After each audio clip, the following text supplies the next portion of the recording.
Lo que amo hoy tal vez mañana ya no esté, pero a mi lado siempre alguien estará.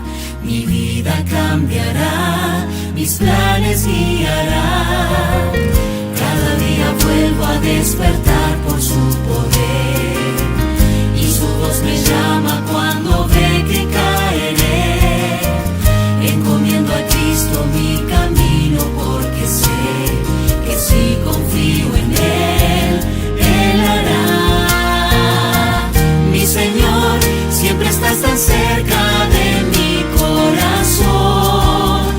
Tu amor jamás me abandonará. Que tu luz me mantenga siempre lejos del dolor en mi caminar.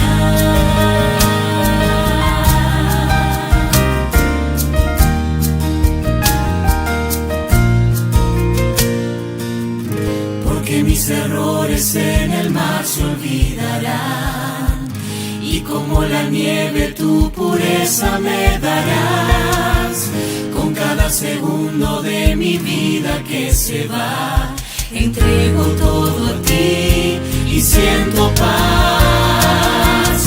Mi Señor, siempre estás tan cerca de mi corazón. Tu amor jamás me abandonará.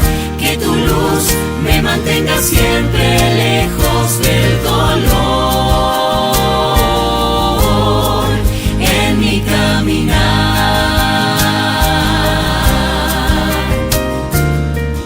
Mi Señor, siempre estás tan cerca de mi corazón. Tu amor jamás me abandonará. Que tu luz me mantenga siempre lejos del dolor en mi caminar.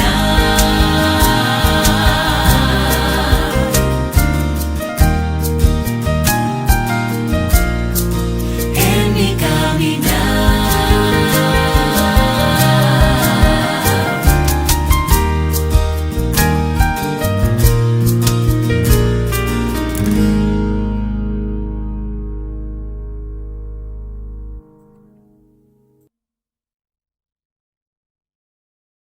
Para el momento que Beth quedó embarazada, su esposo Herbert estaba como pastor de una iglesia en Canoas, Brasil. Durante el tercer mes de embarazo, ellos fueron visitados por el pastor de su asociación, quien les leyó algunos textos del libro Conducción del Niño de Elena de White. Entre otras cosas, él les sugirió que llevaran una ofrenda de agradecimiento cuando dedicaran al niño meses después, así que ellos prepararon un sobre con la ofrenda para la ocasión. Durante el séptimo mes, las cosas se pusieron feas. Beth sufrió una anemia severa y la parte superior de su placenta uterina se rompió, causando que el líquido amniótico se derramara. En el hospital, ella contrajo una infección que continuaba empeorando a tal punto de que si los médicos no supieran de la peculiaridad de su caso, los exámenes por sí solos sugerirían leucemia terminal. La pareja oró. Los pastores estaban en un concilio ministerial y en el momento pararon la reunión para orar en su nombre por una hora completa. Más tarde, ese mismo día, Beth tuvo un examen adicional, donde mostró que su infección no estaba empeorando. Entonces los doctores programaron y realizaron una cesárea. La madre y el bebé estuvieron en el hospital hasta que la infección de Beth desapareció. Beth y Herbert Boger sabían que el nacimiento de su hijo William, el 12 de marzo de 2005, había sido un milagro. Mientras preparaban la dedicación del bebé, decidieron ofrendar 5 veces más que la cantidad original que se propusieron, concluyendo claramente que ninguna suma representa su gratitud al Señor. Así como devuelves los diezmos y das las ofrendas regulares, recuerda todas las obras maravillosas que el Señor ha hecho en tu vida. Que podamos dejar de lado nuestros deseos y recordar que primero Dios.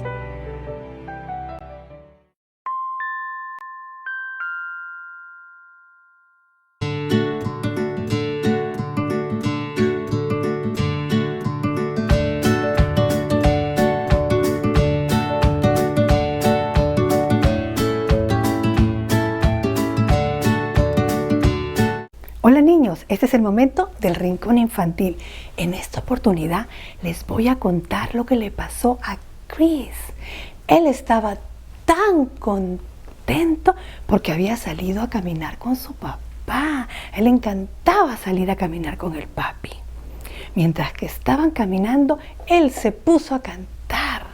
Levanté tu pan, así es Jehová, levanté mi canto. Él estaba tan feliz y el papi le pregunta, ¿por qué estás tan feliz, Chris? Yo estoy feliz, papi, porque ya sé lo que voy a hacer cuando sea grande. Sí, ya sabes. Sí, papi, voy a ser un misionero para Jesús. Te cuento, papi, que hoy día en la mañana en la iglesia la maestra nos trajo a una persona. Él era un joven que había venido de la China. Él fue misionero en la China y ahí nos contó cómo la gente vive allá y cómo él les hablaba de Jesús. Estaba tan feliz él y yo me emocioné tanto que yo dije, yo voy a ser un misionero para Jesús también cuando sea grande. Y el papi le dice, sí, pero primero tienes que estudiar. Sí, papi, yo voy a ir a la escuela a ver cuántos años. Tengo que ir a high school. Y el papi le dice, y a la universidad, ya no tengo más dedos para contar. Papi, son muchos años. Más que mi mano. Yo creo que ya yo nunca voy a ser un misionero. Son muchos años que tengo que esperar. Y el papi le dice, no tienes que esperar. Tú puedes ser un misionero ahora para Jesús. ¿Ahora para Jesús? No, papi, yo estoy chiquito. ¿Yo cómo me voy a ir a la China solito? No, papi, yo estoy chiquito. No, Chris, yo no te digo que te vayas a la China y que te vayas solo. Lo que te digo es que tú puedes ser un misionero para Jesús. ¿Cómo, papi? Mira, ¿tú te acuerdas de esa familia que se mudó cerca de la casa? Ellos vinieron de la China. Sí, papi, yo los vi. Bueno, ellos no conocen a Jesús. Yo lo sé por todas las cosas que ellos tienen afuera en su jardín. Tú puedes cada mañana orar por ellos y pedirle al Espíritu Santo que trabaje en su mente para que ellos un día puedan aceptar a Jesús. Y así tú te puedes convertir en un misionero para Jesús. Y no solamente puedes orar por ellos, puedes orar por otras personas también. Ya me acordé, papi. Yo tengo un amigo que no conoce a Jesús. Yo puedo orar por él. Sí, tú puedes orar por él. Y así convertirte desde ahora en un misionero para Jesús. Sí, papi, eso voy a hacer. Yo voy a ser desde ahora un misionero para Jesús. Él estaba tan contento. ¿Y ustedes, niños, alguna vez pensaron en ser misioneros para Jesús? Ustedes no tienen que esperar para ser grandes. Ustedes pueden ser un misionero ahora o una misionera si eres una mujercita. Ustedes pueden ayudar a Jesús para que otras personas lo conozcan. Yo quiero que ahora tú pienses en una persona que no conoce a Jesús, que no va a la iglesia, para que tú ores por esa persona. A ver, piensa en alguien. Yo voy a pensar en alguien. A ver, ok, yo ya pensé. ¿Tú pensaste en alguien? Si todavía no has pensado en nadie, alguien en tu casa te puede ayudar a pensar en alguna persona, quizás algún vecino, algún familiar, algún amiguito que no va a la iglesia o no conoce a Jesús y tú puedes orar por él. ¿Te gustaría la idea? Les voy a contar algo. Yo hace un tiempo me fui a la China y allí en la China hay mucha gente, pero la mayoría no conoce a Jesús. Y cuando yo estaba en la China, yo quería hablarle a la gente de Jesús, pero allá no te dejan. Yo estuve en diferentes ciudades y ahí no puedes hablarle a la gente de Jesús. Pero un día, un sábado, yo me fui a la iglesia y en esa iglesia sí se puede hablar de Jesús, no afuera, pero sí adentro. Y entonces yo comencé a orar por esos misioneros que trabajan en esa iglesia para que ellos puedan hablarle a otras personas, porque ellos sí viven allá y pueden hablarle a las personas que vienen a la iglesia sobre Jesús. Y no solamente vi esa iglesia, yo fui por diferentes ciudades y en diferentes lugares habían diferentes iglesias de diferentes tipos. Así que nosotros podemos orar por la China y por los misioneros que están allá para que otras personas conozcan a Jesús a través de ellos. Yo te animo a ti para que tú escojas a tu persona especial para orar por él o por ella. Y de esa manera poder convertirnos en misioneros para Jesús. ¿Te gusta la idea? Vamos a hacerlo, ¿ok? Y vamos a comenzar ahora. Vamos a orar. ¿Ya pensaste en alguien? Ok, piensa y vamos a orar. Padre nuestro que estás en los cielos, Señor, queremos darte gracias por tus cuidados y por la familia, Señor. Queremos pedirte en esta oportunidad algo muy especial. Queremos pedirte que nos ayudes a ser misioneros para ti. Queremos pedirte, Señor, que nos ayudes a orar por personas que no te conocen.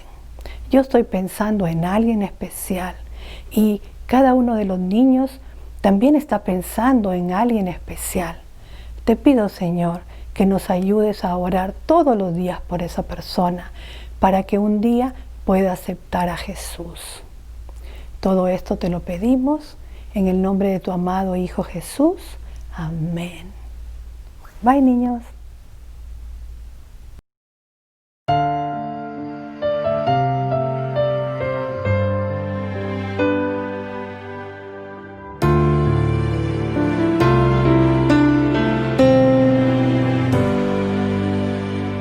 Ven, Señor, transfórmame en tu siervo.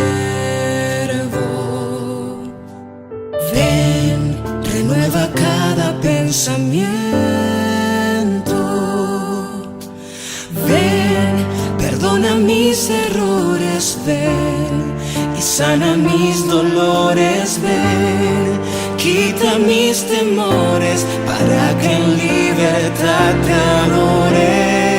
Señor, transfórmame, es mi deseo. Crea en mí un corazón nuevo que guarde tesoros en el cielo. Dios, transfórmame y lávame entero.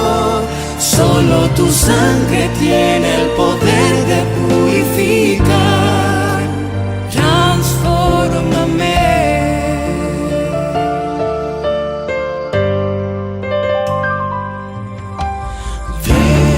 Señor, y llévame a tu encuentro.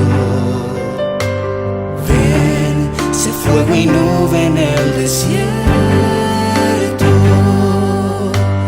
Ven, cambia mi historia. Ven y dame la victoria. Ven, yo quiero ver tu gloria y que se grabe en mi memoria. Señor, transfórmame, es mi deseo.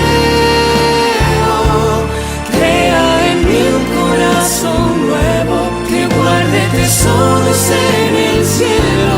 Dios, transfórmame y lávame entero.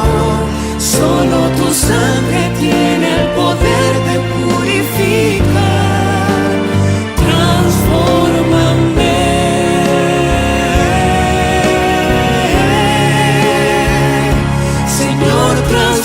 Transfórmame, es mi deseo. Crea en mí un corazón nuevo que guarde tesoros en el cielo. Dios, transfórmame y lávame entero.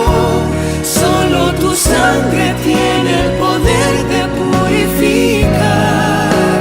Transfórmame.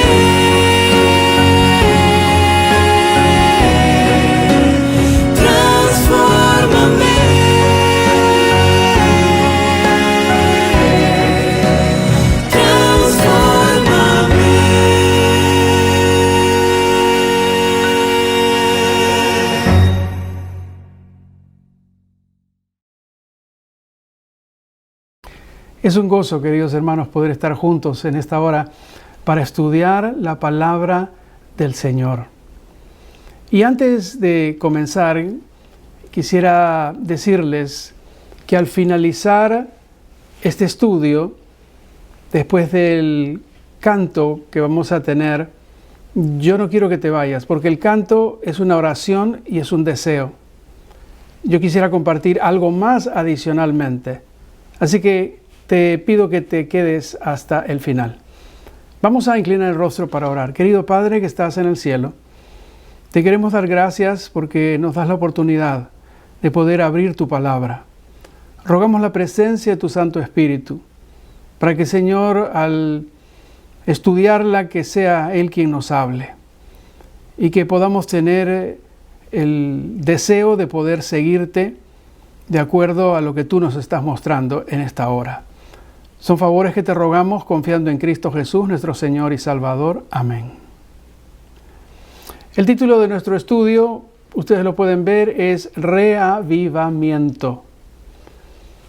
Estoy seguro que no es la primera vez que tú escuchas la palabra reavivamiento.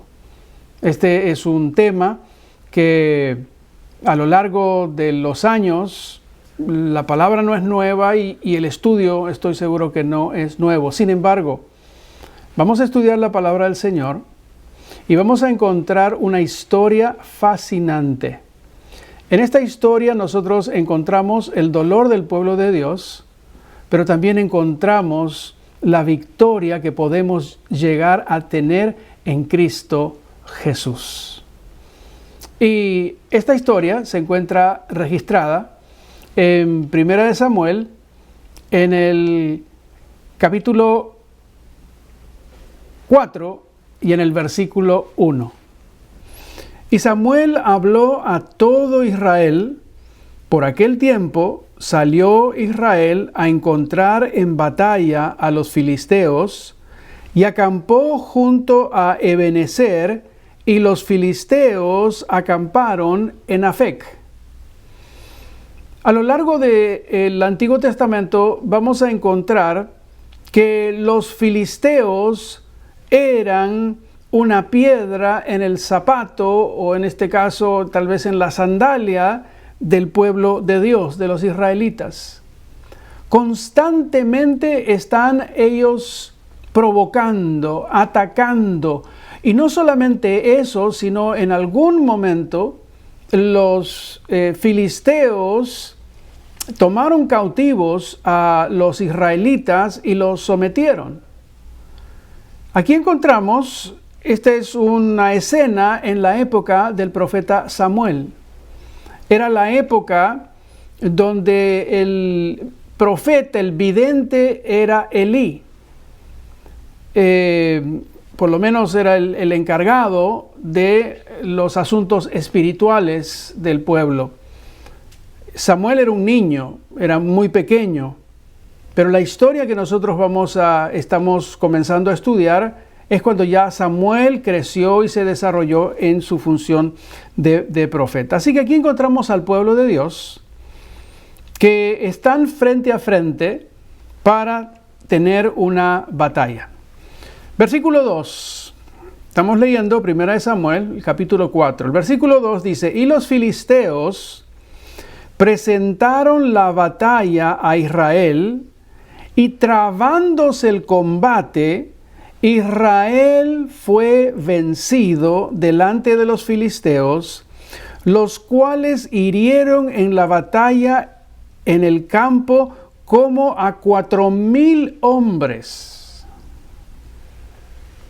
Frente a esta batalla, encontramos que Israel sale como perdedor.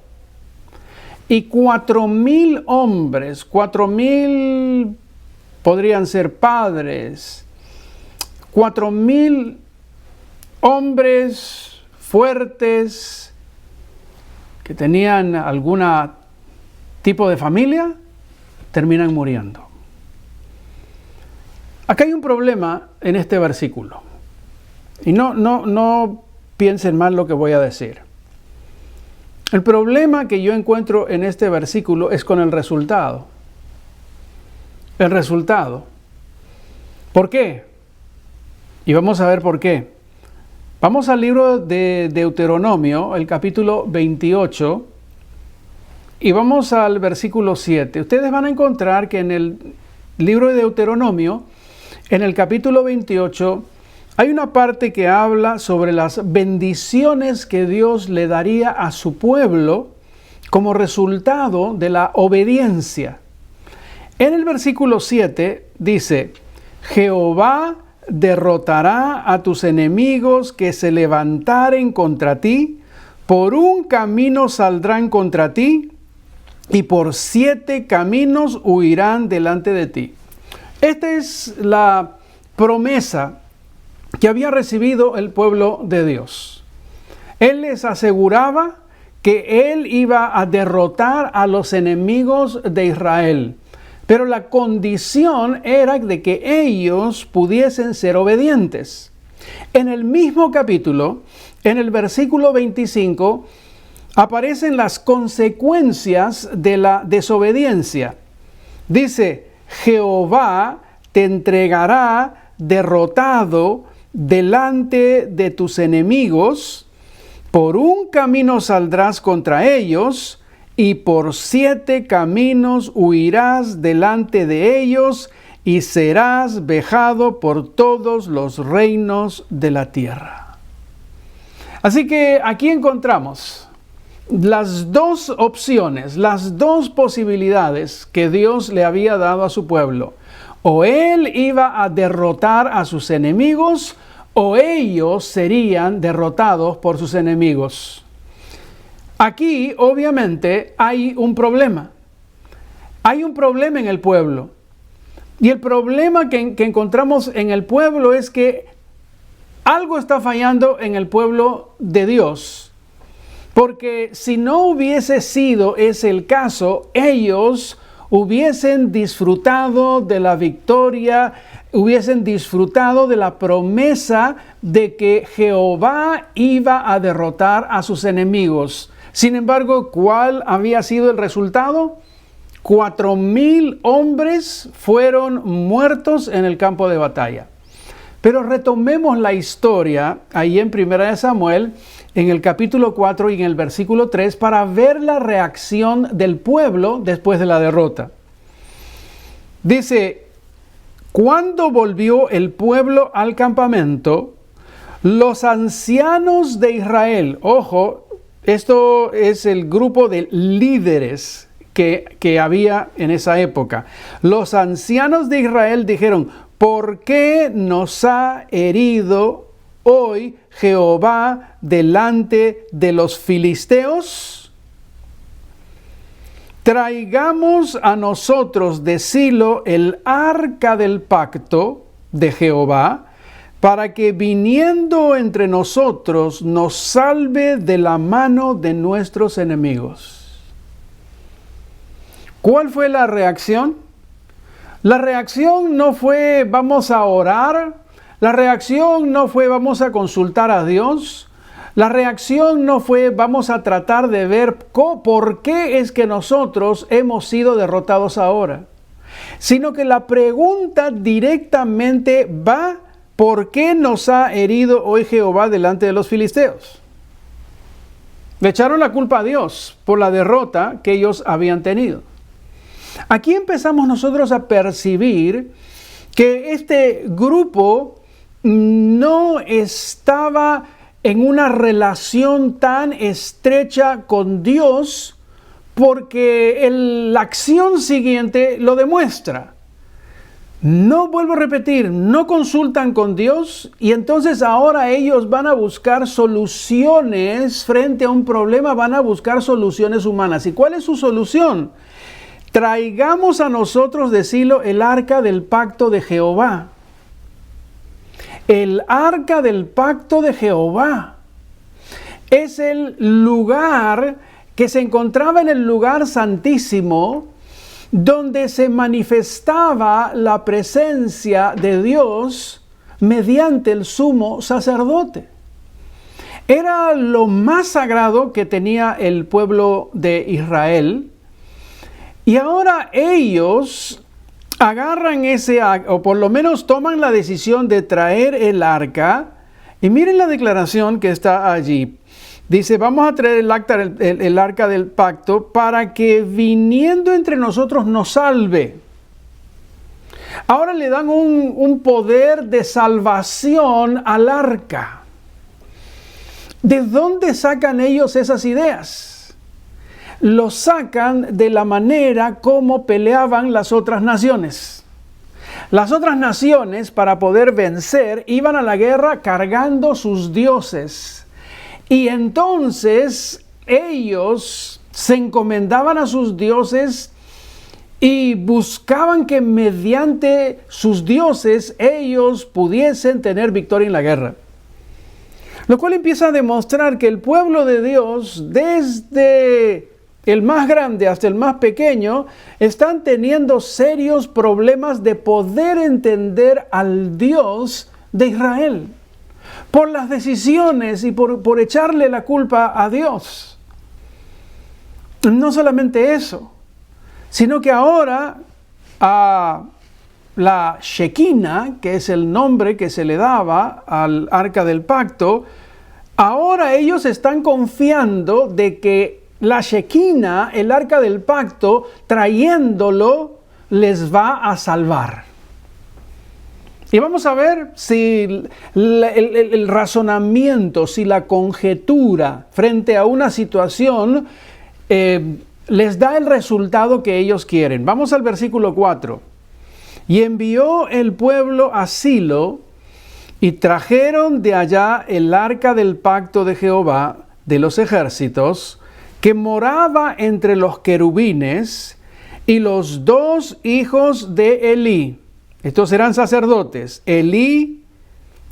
Ofni y Fines estaban allí con el arca de pacto de Dios. Todos ustedes recordarán que dentro del arca del pacto estaban las tablas de los 10 mandamientos. Ese era el lugar. Y ahí estaban con esos 2 ángeles de oro que se tocaban las puntas. Era el lugar donde Dios se manifestaba y donde Dios había puesto la norma de conducta que ellos tenían que seguir. Es muy interesante porque el arca del pacto que guardaba los 10 mandamientos de Dios, los 10 mandamientos de Dios no eran otra cosa que el reflejo del carácter de Dios. Versículo 5. Y aconteció que cuando el arca del pacto de Jehová llegó al campamento, todo Israel gritó con tan grande júbilo que la tierra tembló. Algarabía, felicidad, ha llegado la Shekinah, el arca del pacto que nos va a salvar. Tremenda alegría y regocijo antes del acontecimiento. Ahora, miren la reacción de los filisteos, versículo 6. Cuando los filisteos oyeron la voz de júbilo, dijeron, ¿qué voz de gran júbilo es esta en el campamento de los hebreos? Y supieron que el arca de Jehová había sido traída al campamento. Versículo 7. Y los filisteos tuvieron miedo, porque decían, ha venido Dios al campamento, y dijeron, ay de nosotros, pues antes de ahora no fue así. Ay de nosotros, ¿quién nos librará de la mano de estos dioses poderosos? Estos son los dioses que hirieron a Egipto con toda plaga en el desierto. ¿Saben lo que es significativo de estos versículos? Es que los filisteos, que eran paganos, conocían el poder del Dios de Israel. Lo conocían, sabían que ese Dios les había liberado de la esclavitud en Egipto. Por eso que está puesto ahí, estos son los dioses que hirieron a Egipto con toda plaga en el desierto. Y entraron en pánico, porque se pusieron a pensar, si este es el mismo Dios que dejó Egipto en estragos, en escombros, con tanta muerte, con todas las plagas, ¿qué es lo que nos va a pasar ahora? Versículo 9.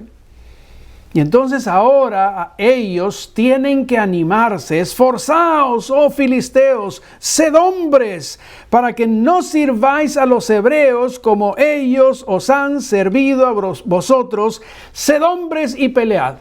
Sí, hemos escuchado la fama de ese Dios, pero vamos a ir a la batalla. Hay que ser hombres y enfrentar la situación. Versículo 10. Pelearon pues los filisteos e Israel. ¿Qué dice? Pelearon pues los filisteos e Israel fue vencido y huyeron cada cual a sus tiendas y fue hecho muy grande mortandad, pues cayeron de Israel 30,000 hombres de a pie. En el primer encuentro, en la primera batalla, murieron 4,000. En la segunda, trayendo la Shekinah, el arca del pacto, creyendo de que esa era la solución, ¿qué pasó? Murieron 30,000. Sumando las dos batallas, 34,000 personas, hombres, murieron. Pero no solamente ocurrió eso. El versículo 11 dice, y el arca de Dios fue tomada y muertos los dos hijos de Elí, Ofni y Finés. Los dos sacerdotes, hijos de Elí, el sacerdote principal, murieron. Pero lo peor de todo era que el arca del pacto, el arca donde se manifestaba Dios, donde Dios le comunicaba al sumo sacerdote su voluntad para ser implementada en el pueblo, ahora está en manos de los paganos. Hermanos queridos, aquí hay un problema, aparte del primer problema que nosotros vimos. Nosotros no podemos visualizar esta historia diciendo, eso le ocurrió al pueblo en el pasado. Porque quiero una vez más decirles que el Dios del pasado es el mismo Dios del presente y es el mismo Dios del futuro. Porque Dios no cambia. Porque Dios no es un ser humano para un día decir una cosa y otro día decir otra cosa. Lo que le ocurrió al pueblo en el pasado tiene que ser una lección profunda para nosotros en este tiempo. Porque Dios constantemente, aún a través de la derrota, busca que se produzca la reflexión. Dios está en el trabajo de querer que nosotros le entendamos. Dios va a hacer todo lo posible. Y si finalmente los seres humanos terminan tomando decisiones equivocadas, como la que ellos acaban de tomar, no consultaron a Dios. Dios nunca les autorizó llevar el arca del pacto a la guerra. Fue su propia decisión. Ellos tomaron la decisión. Frente a un problema, simplemente ellos buscaron soluciones humanas, simplemente cubierta de ¿qué cosa? De elementos espirituales que ellos tenían. Soluciones humanas. Y Dios, que está mirando desde los cielos, no les iba a dar la victoria nunca.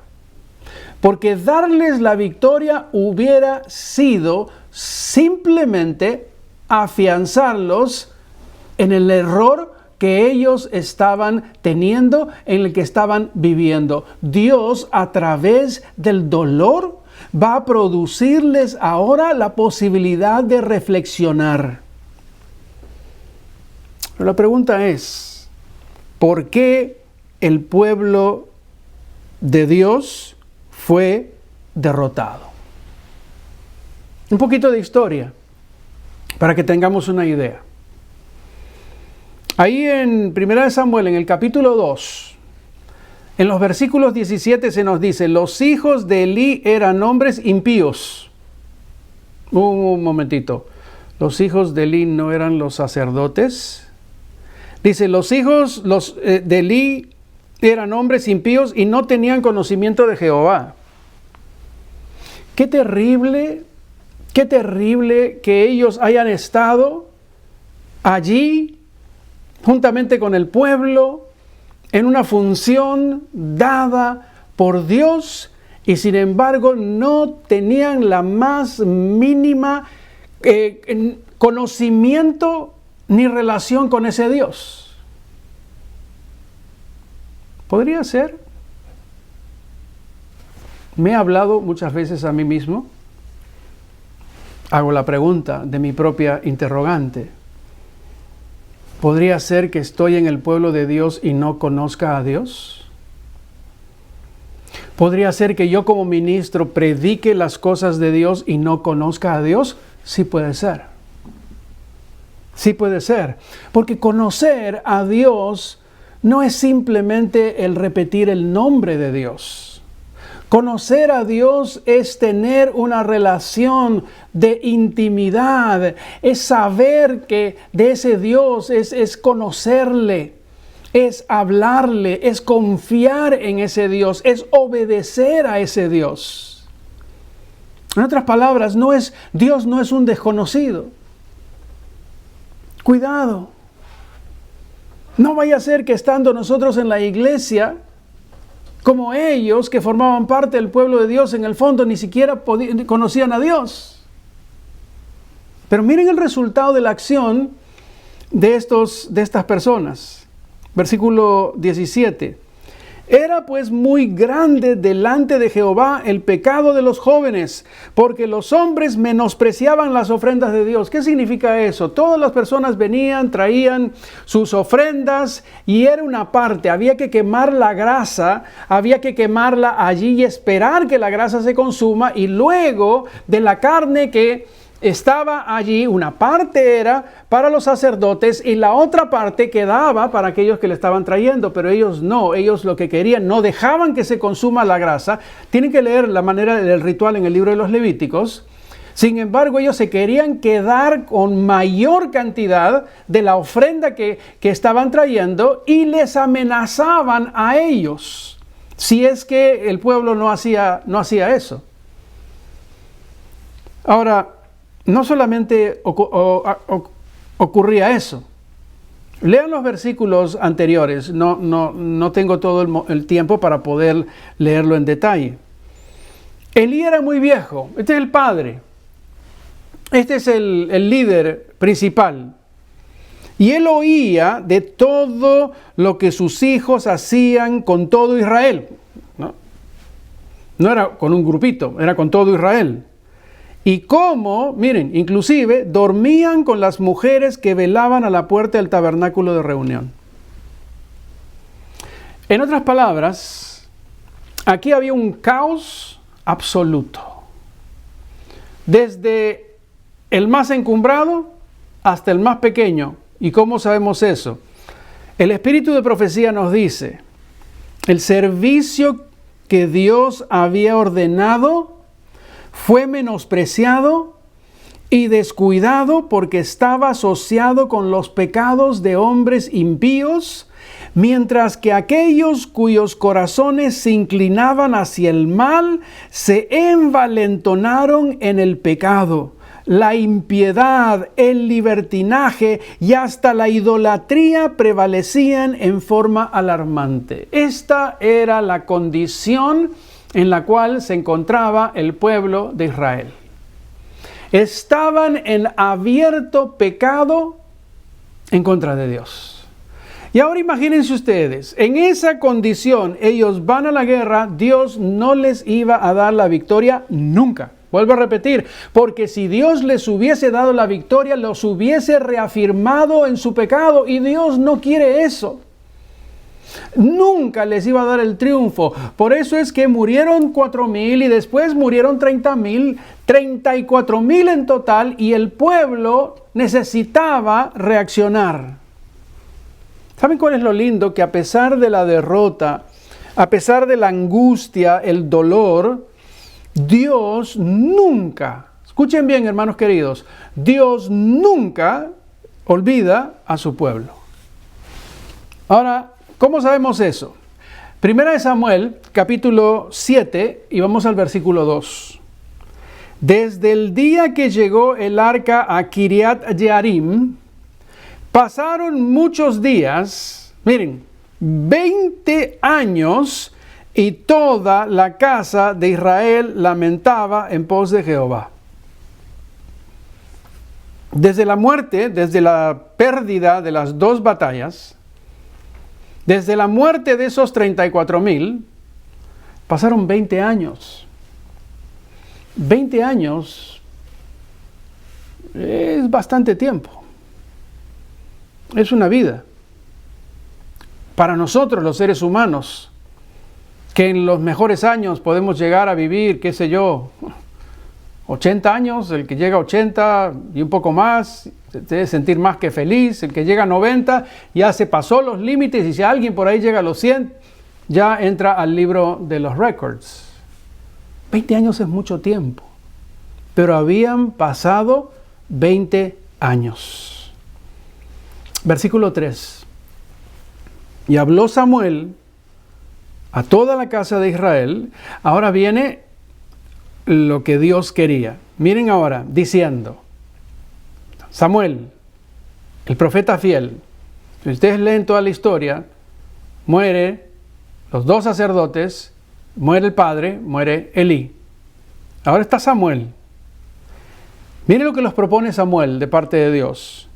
Si de todo vuestro corazón os volvéis a Jehová, quitad los dioses ajenos y Astarot de entre vosotros, y preparad vuestro corazón a Jehová, y solo a él servid. Y entonces, ¿qué dice? Y os librará de la mano de los filisteos. 20 años sometidos, sin poder disfrutar de la libertad que ellos tenían el derecho, porque conocían al Dios vivo, único y verdadero.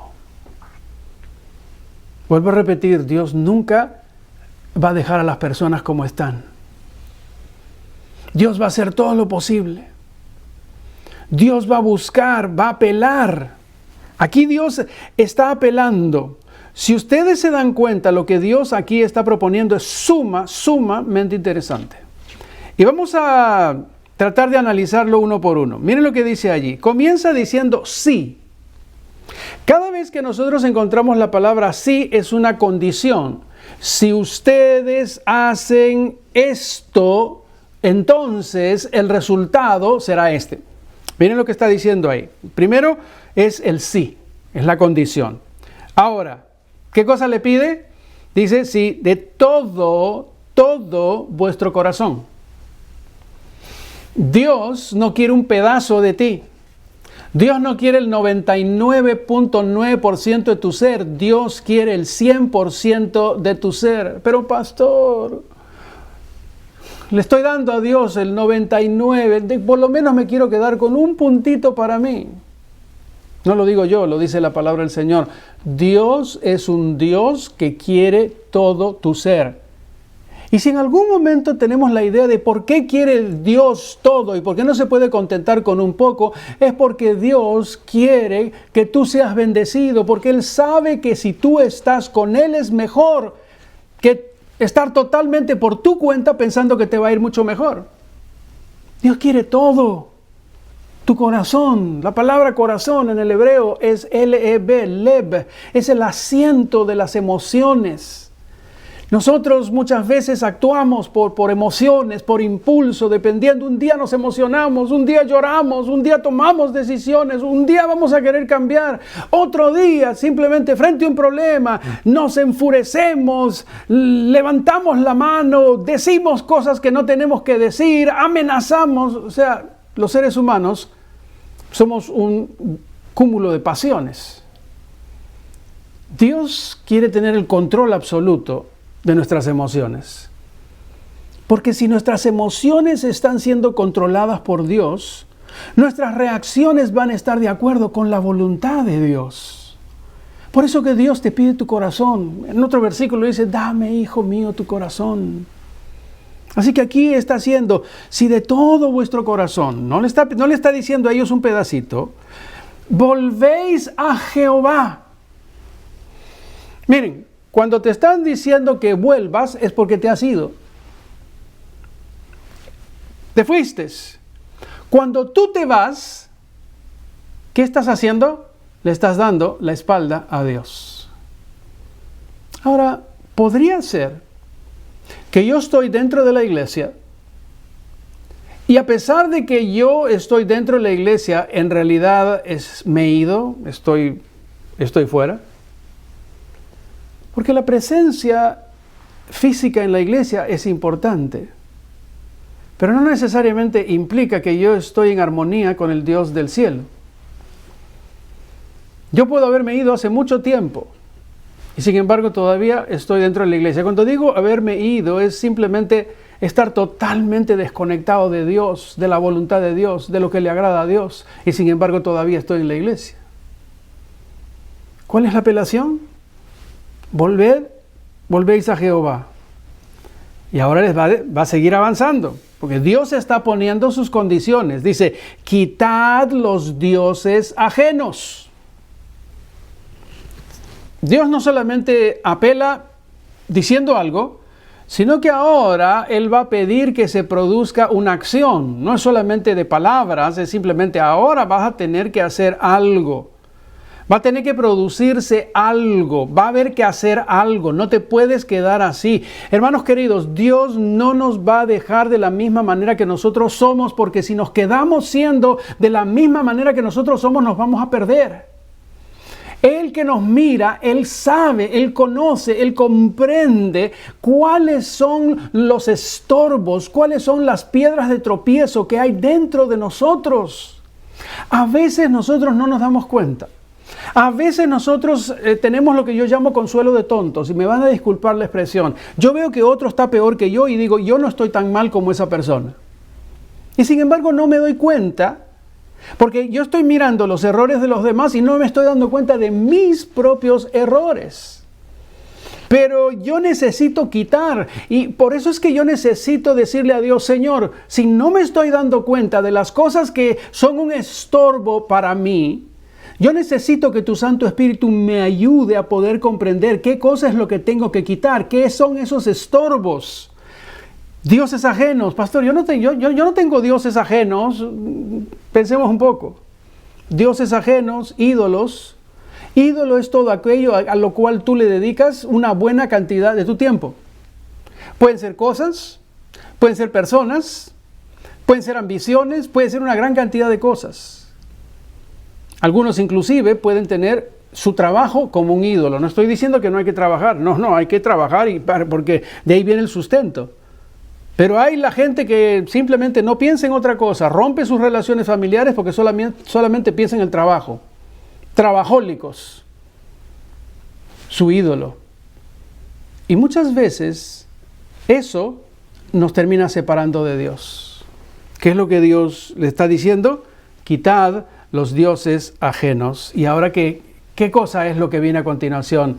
Dice, preparad otra vez, que dice, vuestro corazón a Jehová.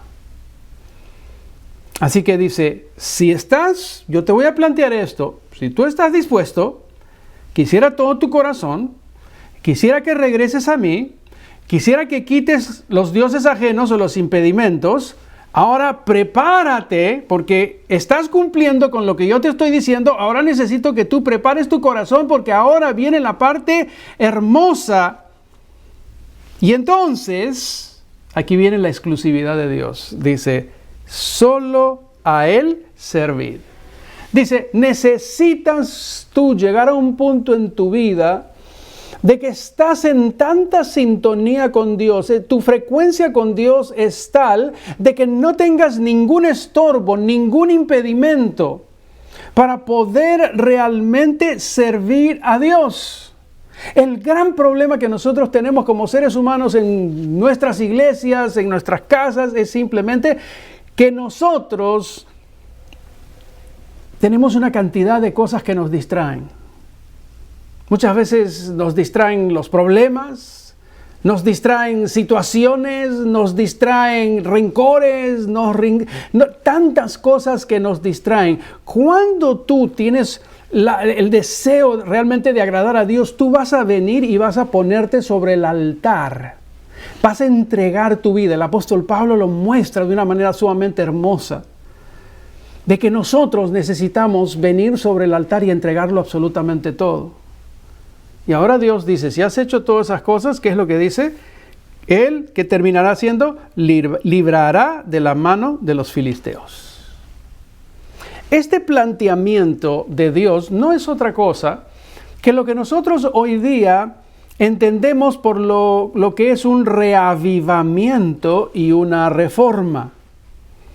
Ellos están en una condición totalmente mala y necesitan ser reavivados, pero para ser reavivados necesita que se produzca una reforma. Una reforma es un cambio. Ellos necesitan cambiar, ellos necesitan simplemente darle el corazón a Dios, necesitan volver a Él, necesitan quitar los dioses, necesitan prepararse, necesita que se produzcan cambios.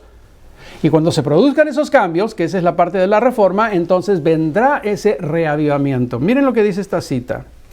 Debe realizarse un reavivamiento y una reforma, miren bien, bajo la administración del Espíritu Santo. El único que nos va a ayudar a que se produzcan cambios en nuestra vida es el Espíritu Santo. Dice, reavivamiento y reforma son dos cosas totalmente diferentes. Son dos cosas diferentes. No hay la posibilidad de que se produzca un reavivamiento a no ser que el Espíritu Santo trabaje en tu mente, en tu corazón. Por eso es que nosotros no debemos mirar el resto de las otras personas cómo están. El resto de las personas tienen su responsabilidad para con Dios. Tú tienes tu responsabilidad para con Dios. No mires al resto de la gente, mírate a ti mismo. Mírate a ti mismo. Y dale la oportunidad al Espíritu Santo de que te toque tu mente, que te toque tu corazón. Y si el Espíritu Santo crea convicción de que hay algo que está equivocado, que está errado, sé fiel. Dile, Señor, no puedo con esta situación, cámbiala. Es Dios que está en el negocio del cambio, Dios que está en el negocio de la transformación. Dios va a hacer su parte, su obra, y va a producirse el cambio. Pero veamos cuál es la declaración de lo que significa realmente un reavivamiento. Mira bien, dice, el reavivamiento significa, es una declaración de reavivamiento, una renovación de la vida espiritual, una vivificación de los poderes de la mente y del corazón, una resurrección de la muerte espiritual. Esta es la declaración del espíritu de profecía en relación a lo que significa un reavivamiento. Y vamos a desglosarlo. El primero es una renovación de la vida espiritual. En inglés esta palabra es muy linda, es renew. Renew, volver a ser nuevo. A todos nos encantan las cosas nuevas. No conozco gente que no le gustan las cosas nuevas. ¿Qué es lo que Dios está queriendo? Que necesita tu vida espiritual convertirse en algo nuevo. Dios te quiere dar la posibilidad, una vida espiritual renovada, una vida espiritual viva. No una vida de una cantidad de cosas que tú crees, pero que en el fondo, ¿saben cuál es el peor problema de un cristiano? Conocer todas las cosas buenas que Dios quiere para nosotros y seguir siendo miserables. Caminar por la vida como gente miserable, como que no conocemos realmente las cosas de Dios. Porque te digo algo, el tener una vida espiritual renovada no es algo que ocurre un día, no es el día que te bautizaste, ocurre todos los días, todos los días, todos los días. Todos los días te entregas al Señor, todos los días le das el control de tu vida al Espíritu Santo, todos los días tienes una vida de oración especial, todos los días estás en proceso de crecimiento, no hay un status quo, no te has quedado estancado. ¿Por qué hay tantos problemas y tantas dificultades muchas veces en nuestra vida? Es porque nosotros tenemos una gran cantidad de conocimiento, pero no lo aplicamos a nuestra vida. El conocimiento no te salva. Lo que te va a ayudar es que tu vida espiritual esté viva. Y por eso lo primero que se nos pide es renovación. ¿Qué cosa es lo segundo? Dice vivificación de los poderes de la mente y del corazón. Vivificación tiene que ver con vida. Tiene que ver con... Tenemos que comprender nuestra mente. ¿Qué le estás metiendo a tu cerebro? ¿Y qué más dice? Vivificación de los poderes de la mente y del corazón. Dios trabaja a través de nuestros cerebros. Dios trabaja a través de nuestras emociones. Ya lo mencioné hace un momento. Necesitamos estar vivos. A veces no hay nada que nos impresiona.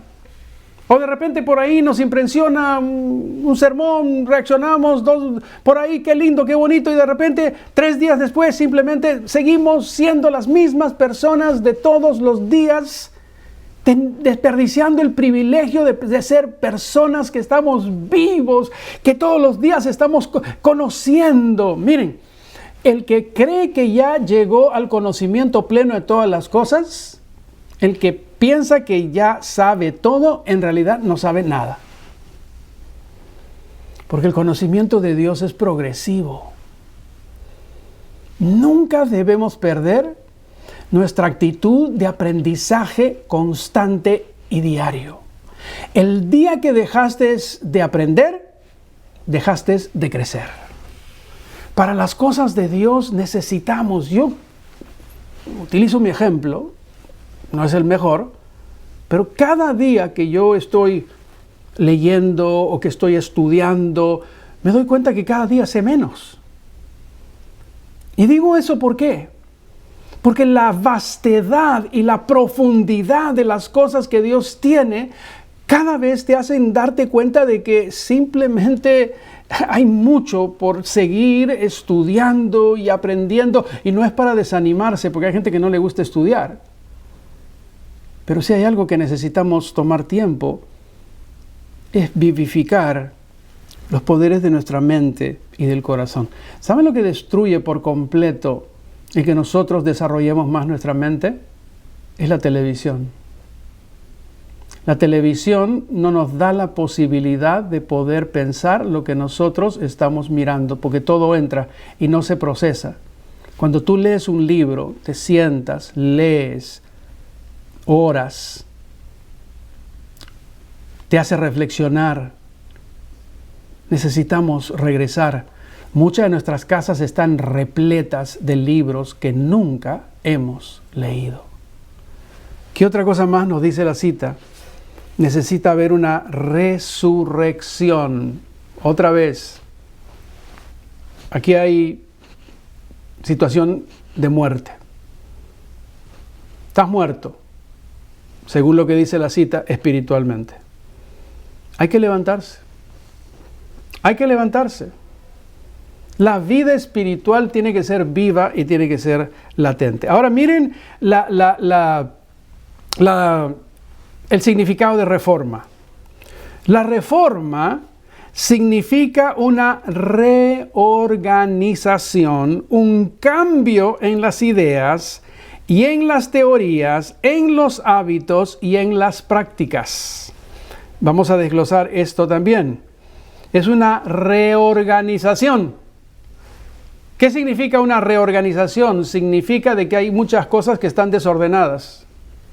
Hay que volverlas a organizar. Hay que volver a buscar el orden dentro del desorden que muchas veces podríamos encontrarnos en nuestra vida espiritual.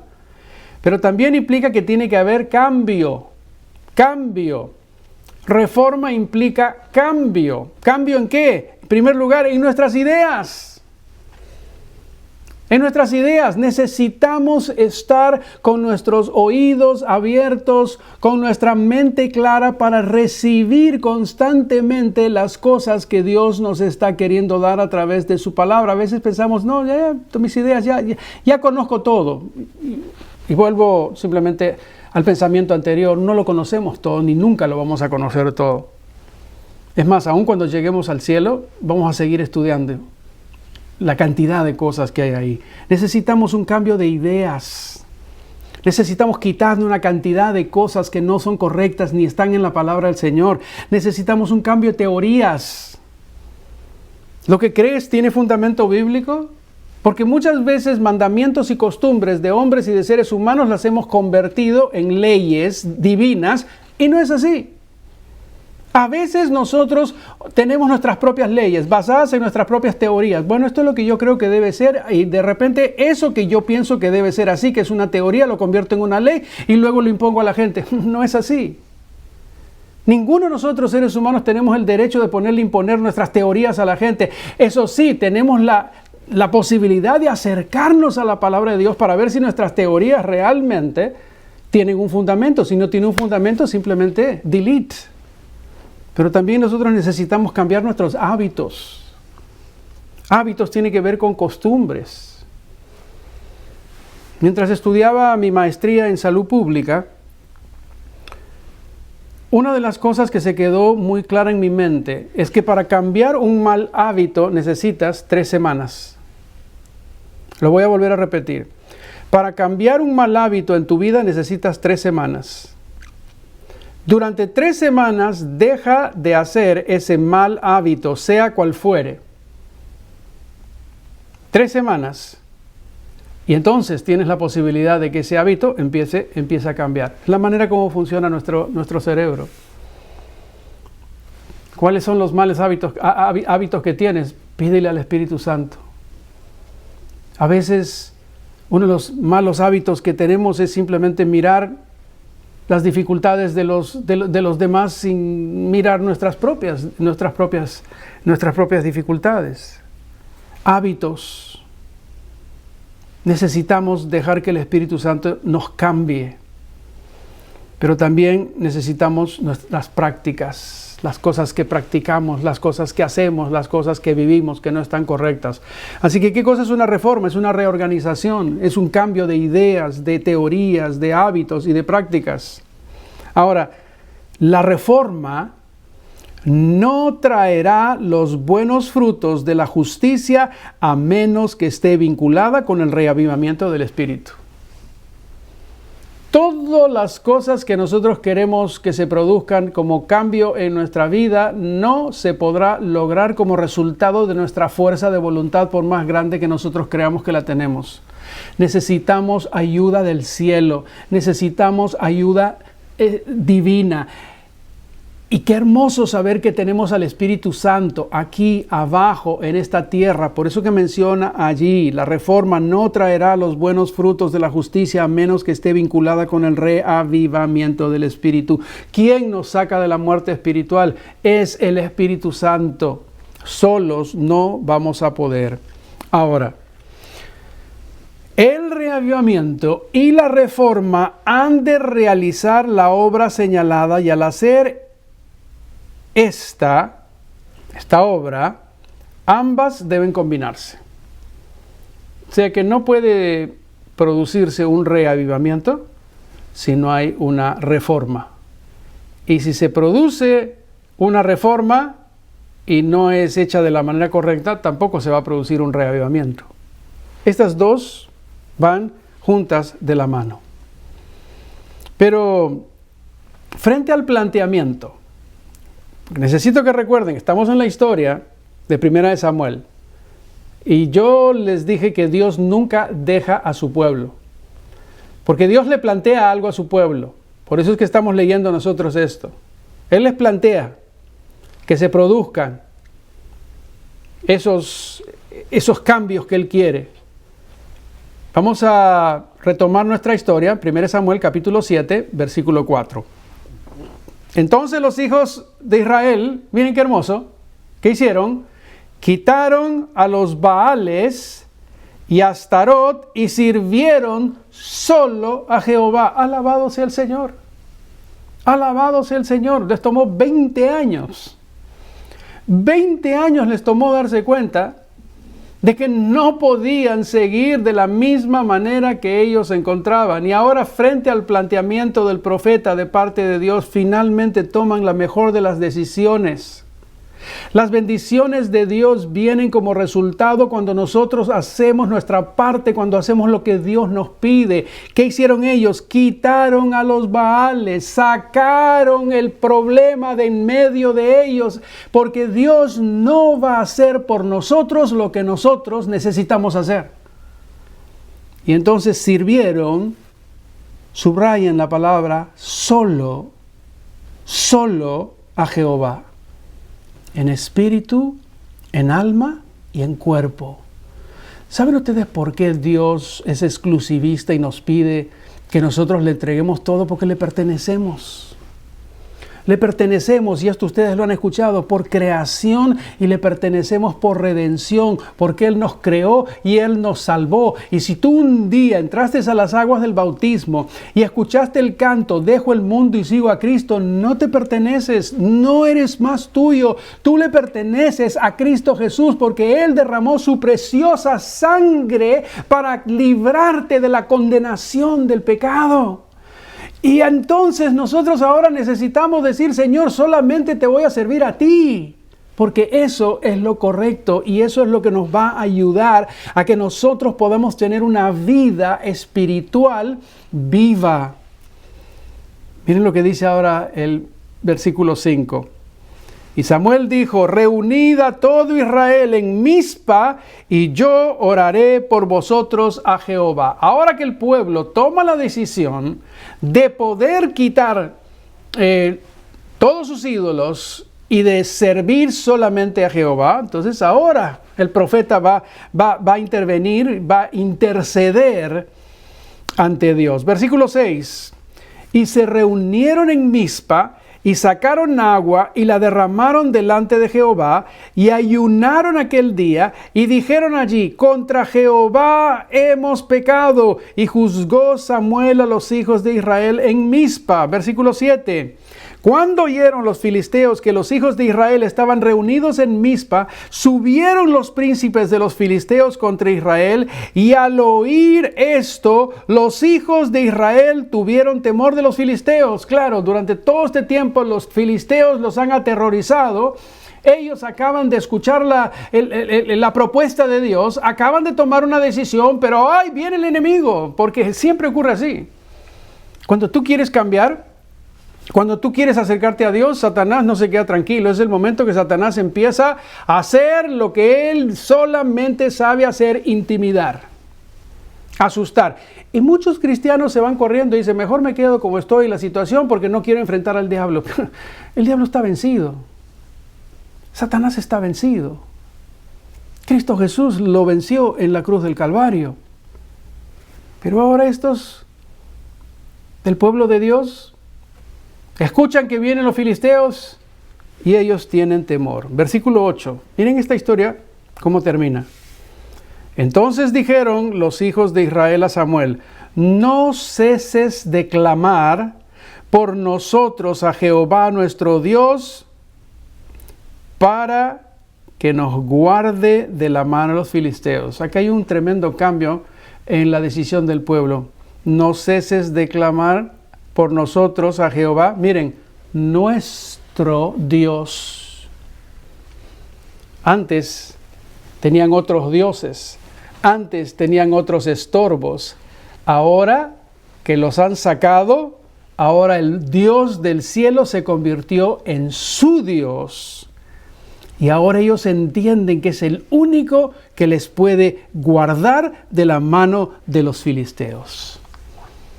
Pero ¿qué otra cosa hizo Samuel? Versículo 9. Y Samuel tomó un cordero de leche y lo sacrificó entero en holocausto a Jehová, y clamó Samuel a Jehová por Israel, y ahí está el resultado, Jehová le oyó. Vamos a desglosar esto también, los versículos 6, 8 y 9. Ayunaron.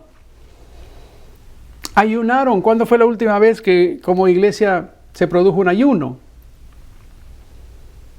Algunos pueden decir la semana pasada. Ayunaron. ¿Qué es el ayuno? No es simplemente privarte de comida para impresionar a Dios. Un ayuno es un momento de privarte de los alimentos para mantener simplemente tu mente despejada, para tener un momento de comunión con Dios. Es un tema de otro día. Pero ellos ayunaron. Ellos mostraron la actitud, Señor, en realidad en lo que hemos decidido nosotros, realmente queremos hacerlo. Es en serio la decisión que nosotros hemos tomado. Así que ayunaron. Miren lo otro, reconocieron su pecado. ¿Qué dijeron? Contra Jehová hemos pecado. No existe la posibilidad de que Dios nos acepte si nosotros no reconocemos nuestros pecados. Dios nunca nos va a salvar en nuestros pecados, pero sí nos va a salvar de nuestros pecados. Y lo que nosotros muchas veces no vemos como pecado, a los ojos de Dios es pecado. Nos podemos pasar la vida entera rogando y pidiendo por muchas cosas, y sin embargo, si no somos conscientes de dónde estamos fallando con Dios, el resultado no va a venir. Así que ellos, ¿qué otra cosa hicieron? Samuel sacrificó un cordero. ¿Por qué sacrificó Samuel un cordero? Porque el cordero es el símbolo de Cristo Jesús. Todos los corderos sacrificados en el Antiguo Testamento representaban a ese Mesías. Porque el Cordero de Dios quita el pecado del mundo. Ellos allí estaban prefigurando ese simbolismo. No hay perdón de pecados a no ser que Cristo Jesús aparezca en la vida. Así que Samuel sacrificó un cordero, ahora Samuel también clama, y ahora Jehová oye. Jehová no es un ser humano, Dios no es un ser humano para no cumplir con sus promesas. ¿Qué ocurre en el versículo 10? Y aconteció que mientras Samuel sacrificaba el holocausto, los filisteos llegaron para pelear contra los hijos de Israel, mas Jehová tronó aquel día con gran estruendo sobre los filisteos y los atemorizó y fueron vencidos delante de Israel. Ese es el Dios al que nosotros servimos. Dios no tiene que hacer. Hace un trueno y los termina venciendo a los otros simplemente. ¿Qué hizo luego Samuel? Tomó luego Samuel una piedra y la puso entre Mizpa y Sen, y le puso por nombre Ebenezer, diciendo: hasta aquí nos ayudó Jehová. Hermanos queridos, la misma fórmula que Dios utilizó en el pasado es la misma fórmula que Dios quiere utilizar con nosotros en este tiempo. Las historias del pasado nos enseñan. Toda esa gente se murió. Pero esta historia nos muestra los triunfos de Dios en la vida de su pueblo. Nosotros hoy día estamos vivos. Ellos no lo están. Y sin embargo tenemos el privilegio de disfrutar de la victoria que solamente Dios nos puede dar. Cristo Jesús nos puede dar. Necesitamos aferrarnos del triunfo. No necesitamos seguir todo el tiempo exactamente en el pueblo del Señor en una condición que a Dios no le gusta ni a Dios le agrada. No podemos. En inglés suena bien, it's just plain church. Es jugar a la iglesia. No tiene sentido. Lo que tiene sentido es ver, es aplicar, es analizarnos personalmente y decir: Señor, esta historia es real. Esta historia necesito que se reproduzca en mi vida. Necesito la victoria que solamente Cristo Jesús me puede dar. Miren esta cita del Espíritu y Profecía. ¿No nos llaman las Escrituras a realizar una obra más pura y santa que la que hemos visto hasta ahora? Es una pregunta. Dios llama a los que están dispuestos a ser dirigidos por su Espíritu Santo, a encabezar una obra, fíjense bien, de completa reforma. Dios está llano. Dios sabe que hay gente que está dispuesta, no todos van a estar dispuestos, pero hay gente que está dispuesta a ser dirigidos por el Espíritu Santo. Sigue diciendo. Ella menciona, veo una crisis delante de nosotros. Y el Señor llama a sus obreros a entrar en la liza, palabra que significa combate. Cada alma debe ahora asumir una posición de más profunda y verdadera consagración a Dios que en los años pasados. Hermanos queridos, si no nos estamos dando cuenta el tiempo que estamos viviendo, si no nos estamos dando cuenta que por lo menos hasta hoy día hay más de 160,000 personas muertas en los Estados Unidos, si no nos estamos dando cuenta de que dentro de esa cantidad de gente hay mucha gente que se fue también de todas nuestras iglesias en todo este gran país, yo no sé qué nos va a impresionar. Pero el llamado que Dios nos hace a través del Espíritu y Profecía es que este es un tiempo donde debe existir una profunda y verdadera consagración a Dios que en el tiempo del pasado. Lo he dicho antes y lo voy a volver a decir. La iglesia que dejaste en el mes de marzo no es la misma iglesia a la cual tú vas a regresar cuando nosotros regresemos. No es la misma. En el nombre del Señor no es la misma iglesia. Porque durante todo este tiempo Dios nos está hablando a través de su palabra. Dios está apelando a nuestro corazón. Dios está pidiéndonos. No es el ministro, no es el pastor. Yo soy simplemente un medio. Pero Dios nos está pidiendo, por favor, reflexionen, reaccionen.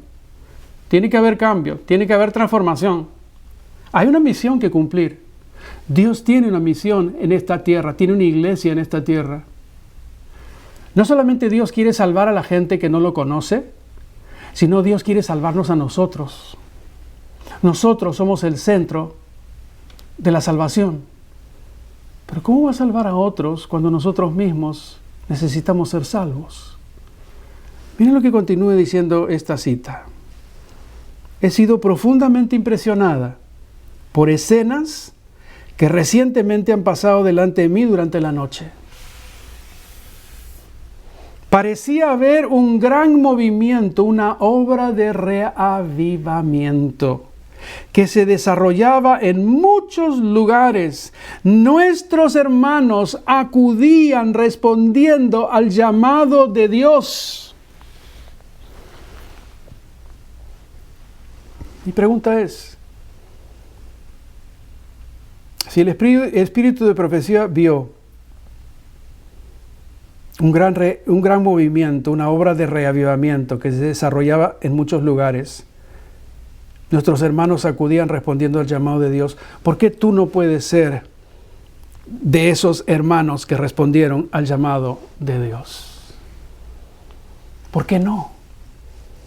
¿Por qué el reavivamiento no puede comenzar con nosotros? ¿Qué es lo que necesitamos?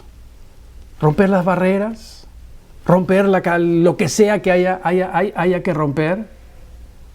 Hermanos queridos, Dios nos está llamando. Este es un tiempo totalmente diferente. Este es un tiempo de reavivamiento. Necesitamos hoy más que nunca prestar atención a lo que Dios está tratando de hacer en nuestras vidas. Yo quiero que escuches este cántico y que este cántico sea el deseo de tu corazón.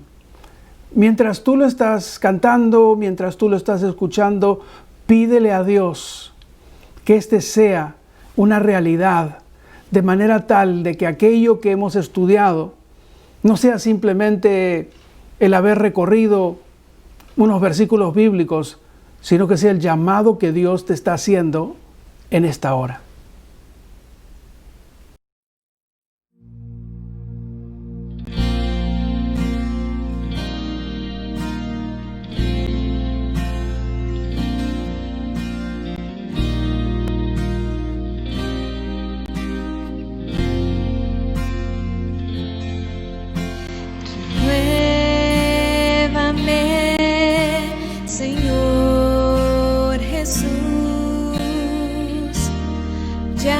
Quiero ser igual.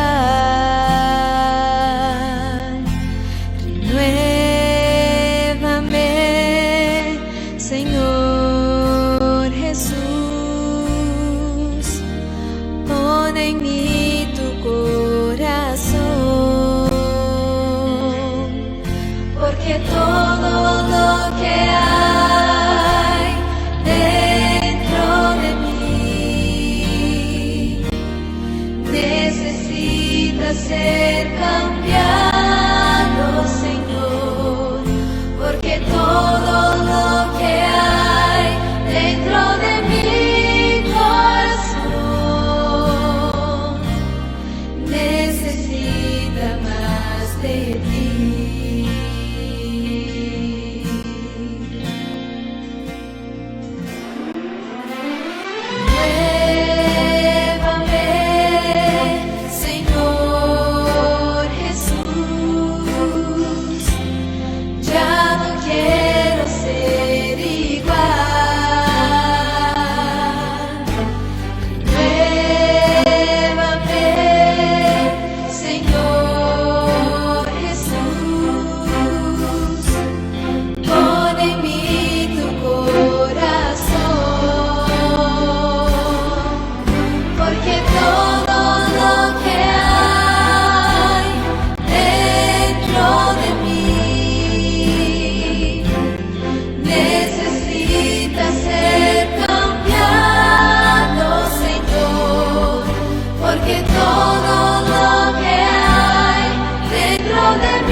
¿Escuchaste el canto? Necesitamos ser renovados. Renuévame, Señor. Ya no quiero ser igual. Ese tiene que ser nuestro deseo y solos no podemos. El Espíritu Santo necesita trabajar. Necesitamos darle espacio al Espíritu Santo para que trabaje. Ahora te digo algo más.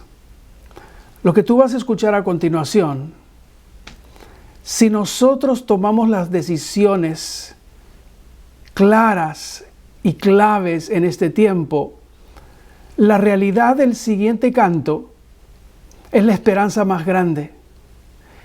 Nunca tendremos la posibilidad de poder disfrutar de lo que menciona ese cántico si es que no tomamos decisiones ahora.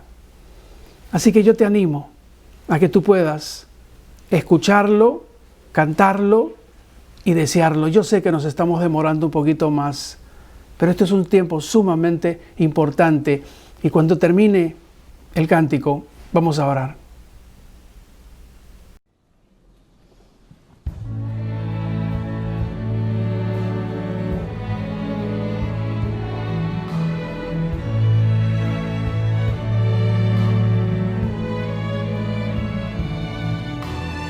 Siento el sonar, sonidos de vientos, y lo siento más cerca que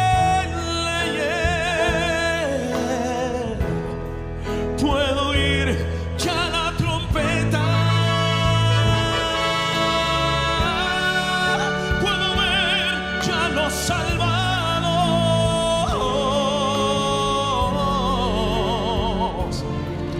El Señor vendrá, y los cielos se abrirán.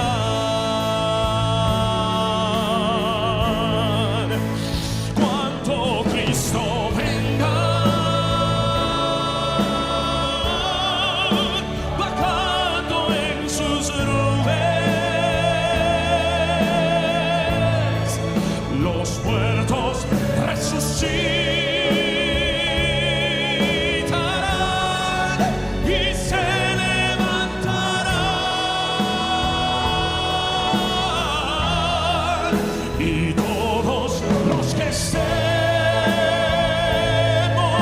aquí seremos transformados.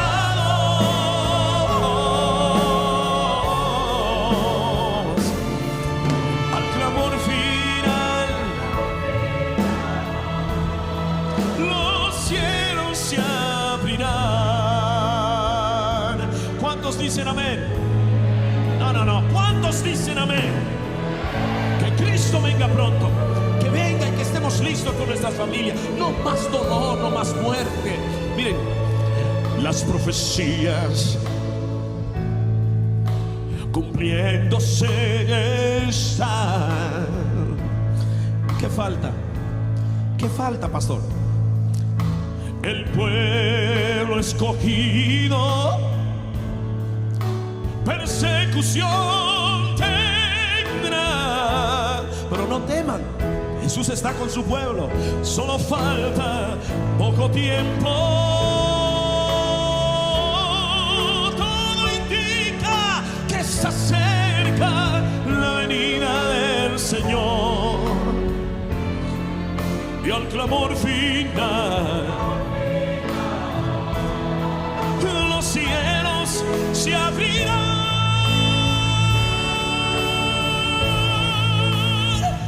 Cuando Cristo venga, bajando en sus nubes, los muertos resucitarán y se levantarán, y todos los que estemos aquí seremos transformados. Al clamor final, los cielos se abrirán. ¿Quieren cantar con nosotros? Pónganse de pie y cantemos. Cuando Cristo venga, seremos transformados. Al clamor final, los cielos se abrirán.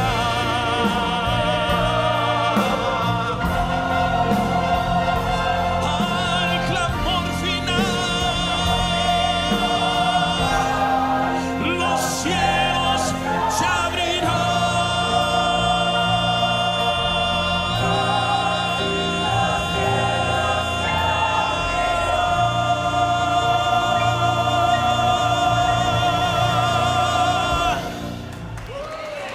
Aleluya. Gloria sea al Señor. El triunfo final. Se acabó el pecado. Se acabaron los pecadores. Tomaste las decisiones correctas en el momento correcto y tendrás el gozo de vivir con Jesús por la eternidad. Vamos a orar. Querido Padre que estás en el cielo, te queremos dar gracias porque tú nos llamas, porque tú apelas a nuestra mente, a nuestro corazón, porque tú no nos vas a dejar siendo las mismas personas, porque si nos quedamos como somos vamos a terminar perdiéndonos.